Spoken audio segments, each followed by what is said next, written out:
This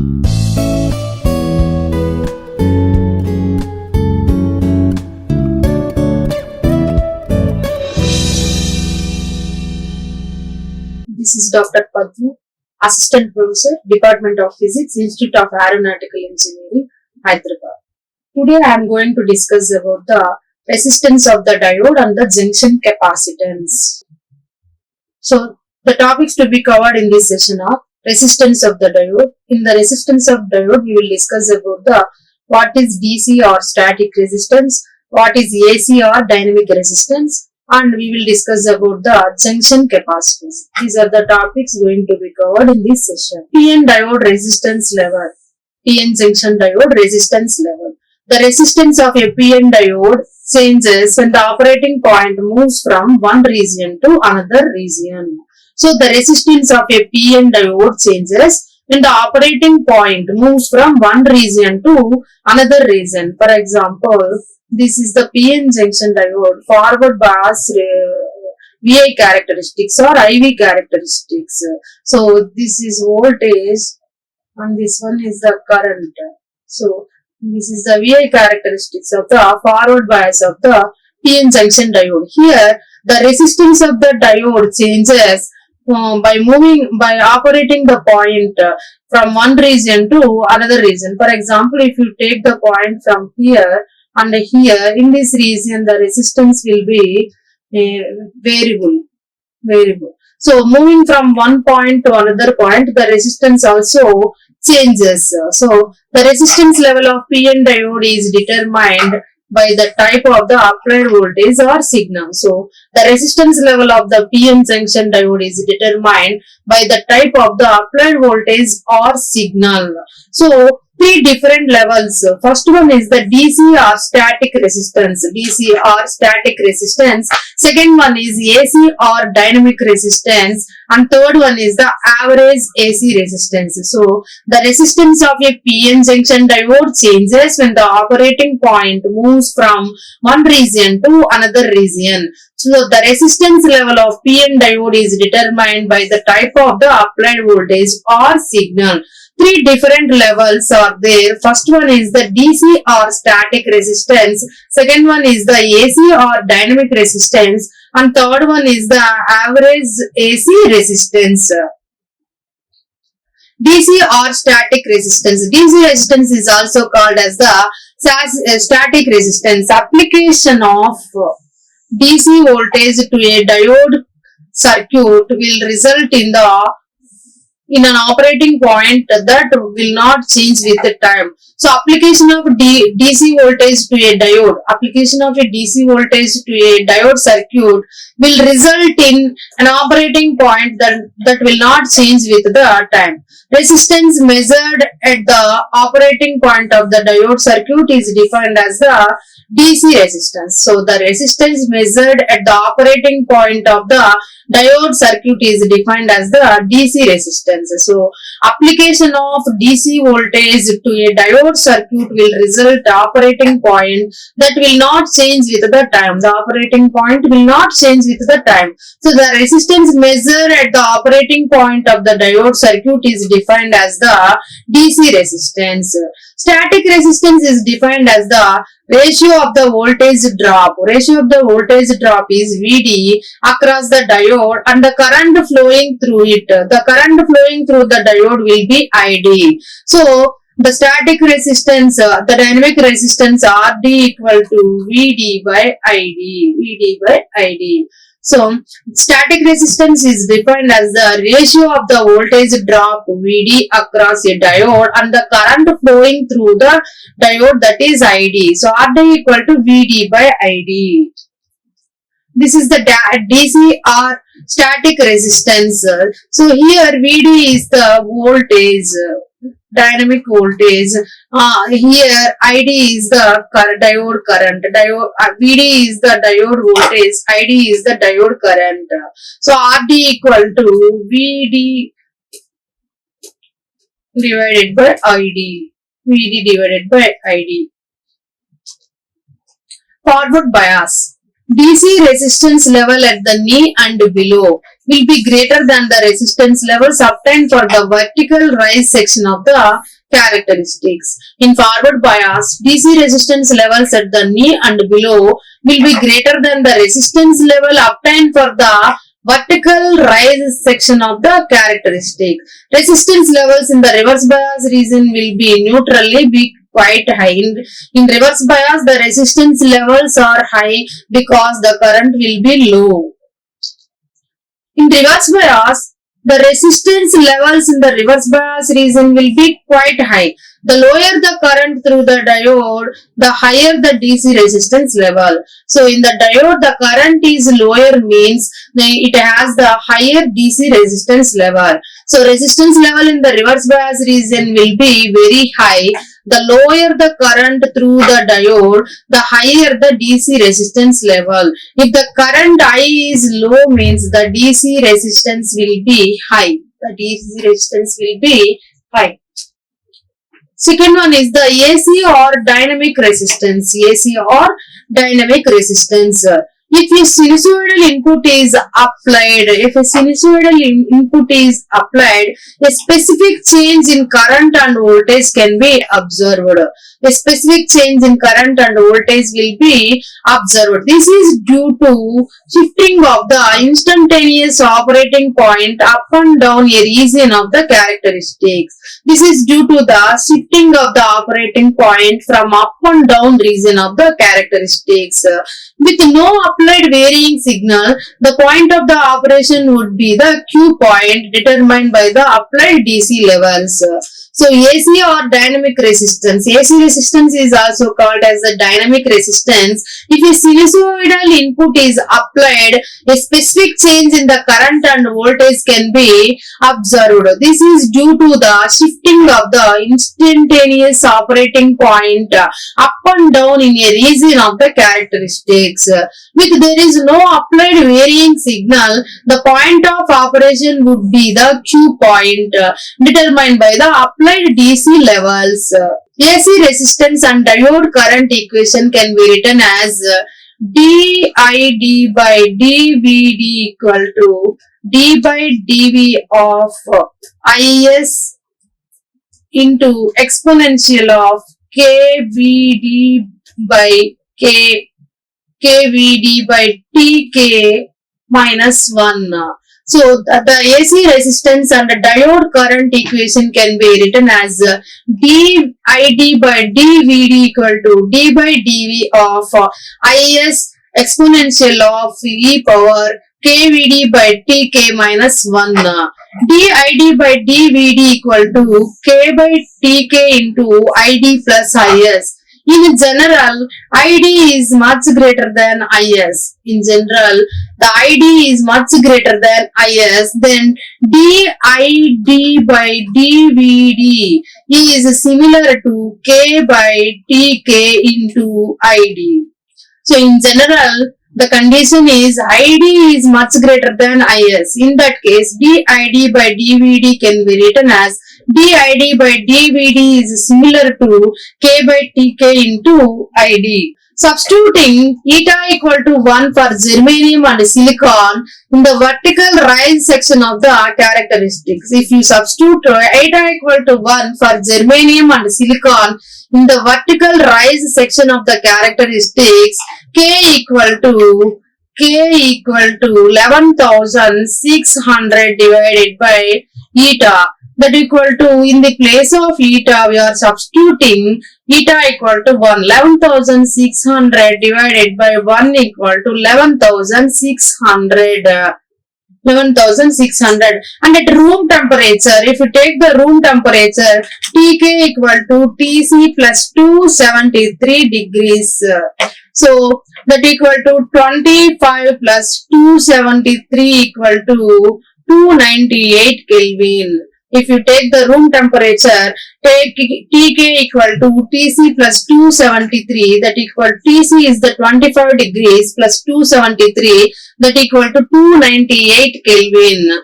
K by Tk equal to 11,600 divided by the temperature is 298. That value will be 38.93 and dID by dVD equal to 38.93 into ID. By substituting eta equal to 1 for germanium and silicon in the vertical rise section of the characteristics, K equal to 11,600 by eta. In the place of eta, we are writing 1. 11,600 divided by 1, that equal to 11,600. And at room temperature, Tk equal to Tc plus 273, that equal to 25 plus 273, that equal to 298 degrees. So that K by Tk equal to 11,600 divided by 298, that is similar to 38.93. So dID by dVD equal to 38.93 into ID. AC resistance and diode current equation. AC resistance and diode current equation. dVD by dID equal to 0.026 V by ID. The above equation shows that the dynamic resistance can be found simply by substituting the quiescent value of the diode current into the equation and without the need for the characteristic curve. Resistance is accurate only for the values of ID in the vertical rise section of the curve eta equal to 1. For the lower value of eta equal to 2 for silicon and the resistance value of 10 must be multiplied by a factor 2. So, AC resistance and diode current equation dVD by dID equal to 0.026 into V by ID. The above equation shows that the dynamic resistance can be found simply by substituting the quiescent value of the diode current into the equation and without the need for the characteristic curve. Resistance is accurate only for the values of ID in the vertical rise section of the curve eta equal to 1. For lower values of eta equal to 2 for silicon and the resistance value of 10 must be multiplied by a factor of 2. Dynamic resistance, which is also called as the AC resistance, including body resistance effect, resistance of the diode material and the contact resistance. Contact resistance means resistance due to the connection between the semiconductor material and the external metallic conductor. The dynamic resistance is given by RD equal to 0.026 by ID plus RB ohms. RB can range from 0.1 ohm for high power devices to 2 ohms for low power general purpose diode. So dynamic resistance is also called as the AC resistance, including body resistance effect. That means resistance of the diode material and the contact resistance. Contact resistance means the resistance due to the connection between the semiconductor material and the external metallic conductor. The dynamic resistance can be written as RD equal to 0.026 by ID plus RB ohms. RB can ranges from 0.1 ohm for high power devices to 2 ohms for low power general purpose diodes. Average AC resistance. For a large signal input, broad swing, the resistance associated with the device for the vertical region of the characteristics is called as the average AC resistance. For a large signal input, the signal input will be large. The resistance associated with the device. So, if the signal input is large, if the signal input is large, then the resistance associated with the device for the vertical region of the characteristics is called as the average AC resistance. It is defined by a straight line between the limits of the operation. If the signal input is large, the resistance associated with that device for the vertical region of the characteristics is called as the average AC resistance. It is defined by the straight line between the limits of operation. Next, junction capacitance. The N plus region forms a number of planar PN junctions with the surrounding P-type substrate numbered 1 to 5 on the diagram. The N plus region forms a number of planar PN junctions with the surrounding of the P-type substrate numbered 1 to 5 in the diagram. 1, 2, 3, 4, 5 in the diagram. So the N plus region forms a number of planar PN junctions with the surrounding P-type substrate numbered from 1 to 5. Planar junctions 2, 3, 4 are surrounded by the P plus channel stop implant. So the planar junctions 2, 3, 4 are surrounded by the P plus channel stop implant. Planar junction 1 is facing the channel while the bottom planar junction 5 is facing the P-type substrate with the doping Na. Na is the acceptor concentration. Acceptor concentration. So here the planar junction 1 is facing the channel while the bottom planar junction 5 is facing with the P-type substrate with doping Na. Na is the acceptor concentration. The junction types will be N plus P. The junction types, there are different junctions are there. The junctions types will be N plus P, N plus P, N plus P plus, N plus P and N and P plus. These are the different junctions. So N plus P, N plus P plus, N plus P plus and N plus P. These are the different junctions. So the voltage dependent source substrate. The voltage dependent source substrate and the drain substrate junction capacitance are due to the depletion charge surrounding the source or drain diffusion regions embedded in the substrate. So here the voltage dependent source substrate and drain substrate. So the voltage dependent source substrate and drain substrate. These are the voltage dependent. So the voltage dependent source substrate and drain substrate junction capacitances are due to the depletion charge surrounding the sources or drain diffusion regions embedded in the systems. The source substrate and the drain substrate junctions are reverse biased under the normal operating conditions. The amount of junction capacitance is the function of applied terminal voltage. So the junction capacitance Cj is a function of applied terminal voltages. So the voltage dependent source substrate and drain substrate junction junction capacitances are the due to the depletion charge surrounding the source or drain diffusion regions. Those are embedded in the substrate.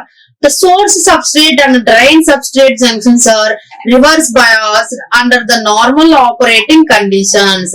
The amount of junction capacitance is a function of applied terminal voltages. All junctions are assumed to be abrupt. If you assume that all the junctions are abrupt, given that the depletion thickness XD is the depletion thickness. XD is the depletion thickness.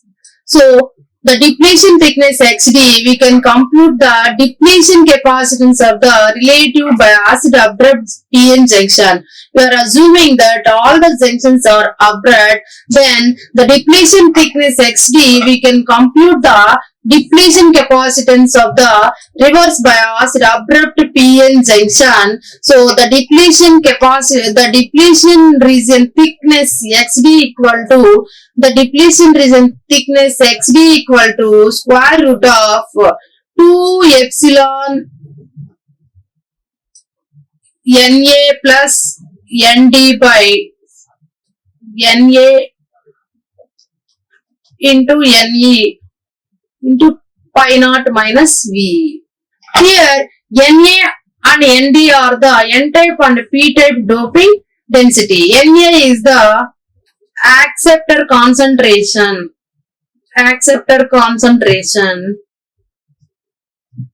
or density of the acceptors. Nd is the donor concentration. Also called as the density of the donors. So here Na and Nd are the N and P type doping densities. B is the negative reverse bias voltage. So epsilon is the permeability.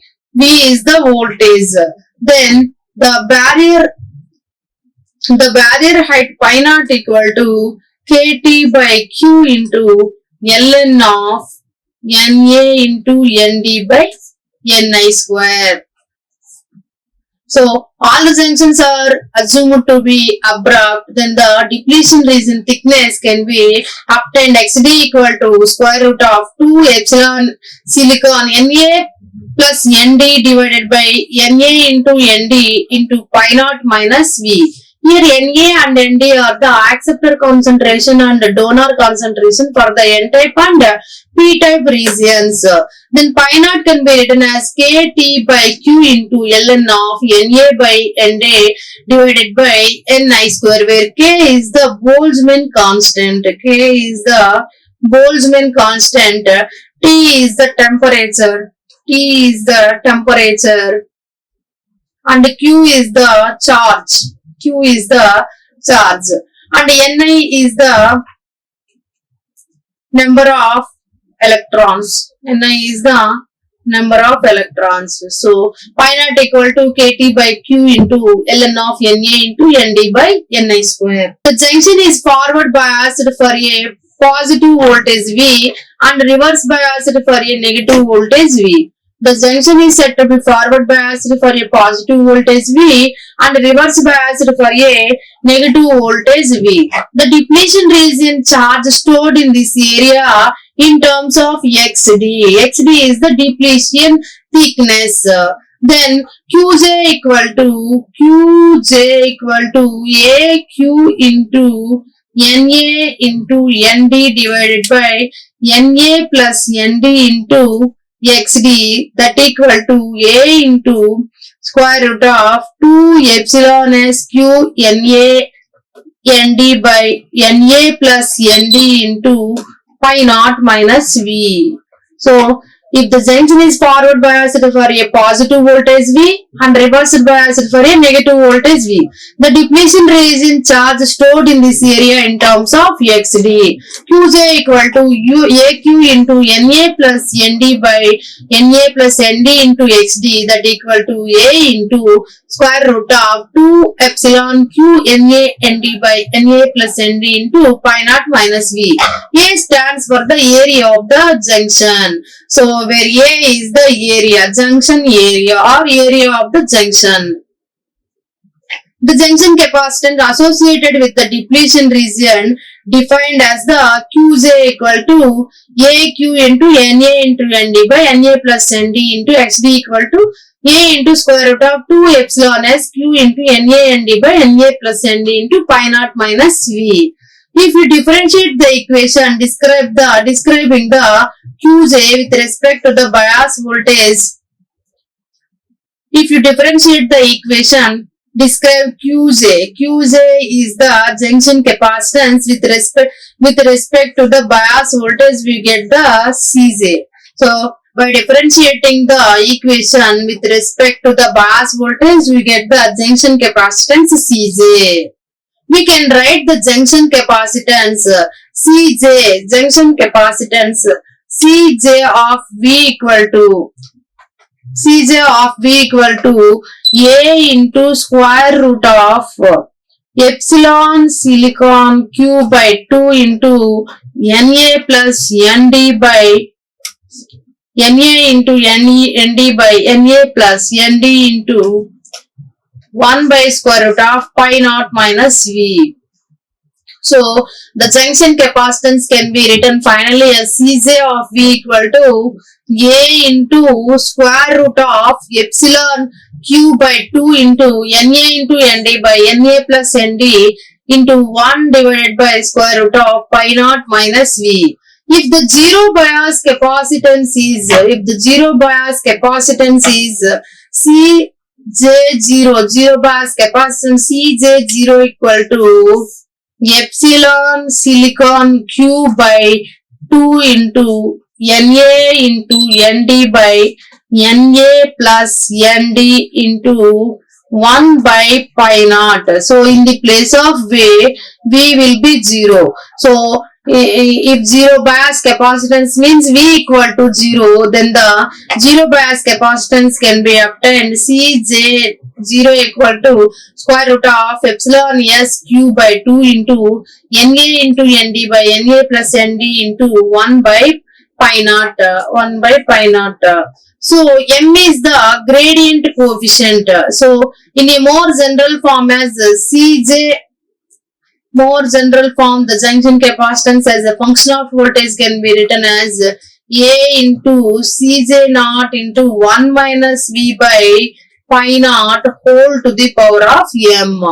So in general form, the junction capacitance can be written as Cj of V equal to A into Cj naught by 1 minus V by pi naught whole to the power of m, where m is the gradient coefficient and is 0.5 for the abrupt junction and 1 by 3 for the linearly graded junctions. We have two junctions, one is abrupt junction and other one is the linearly graded junction. So m is the gradient coefficient 0.5, m value is 0.5 for abrupt junction and m value should be 1 by 3 for the linearly graded junctions. The value of the junction capacitance ultimately depends on the external bias applied voltage across the p-n junction. So, the value of the junction capacitance ultimately depends upon the applied voltage across the p-n junction.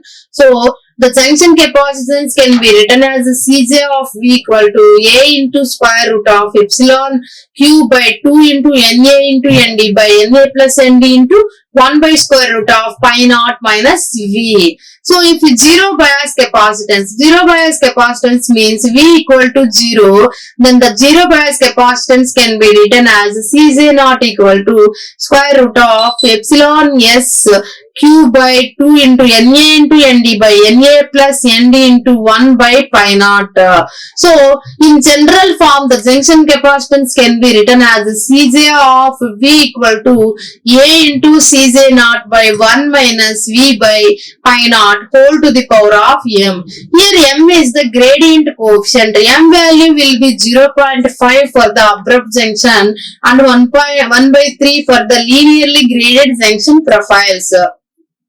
The value of the junction capacitance ultimately depends on the external bias voltage applied across the p-n junction. The sidewalls of a typical MOSFET,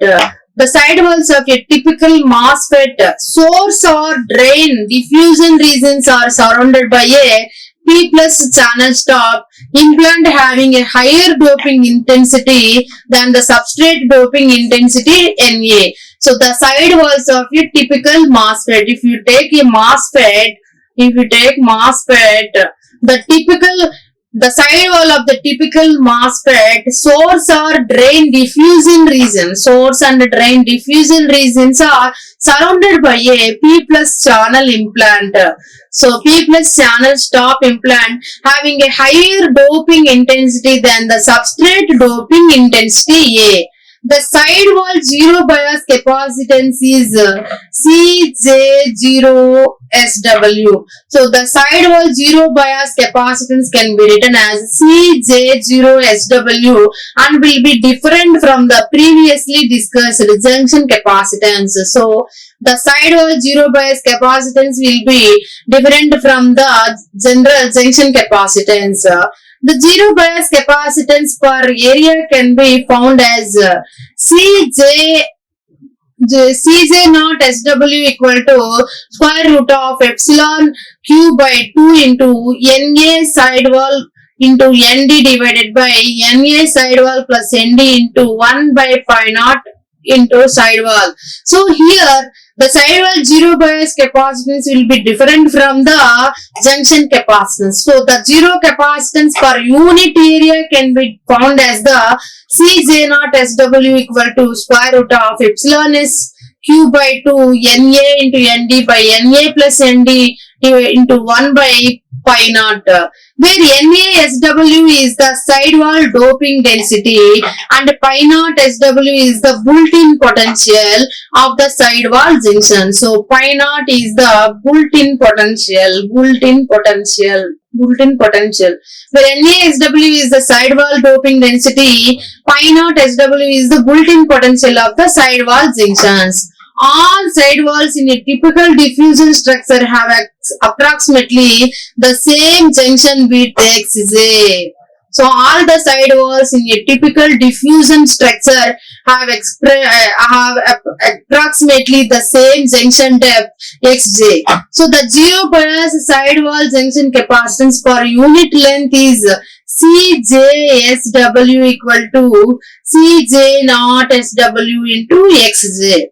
So the zero bias sidewall junction capacitance per unit length can be written as CJSW equal to CJ0SW into Xj. These are the references: NEEM Semiconductor Physics and Devices, SMG and Quark LG Physics of Semiconductor Devices.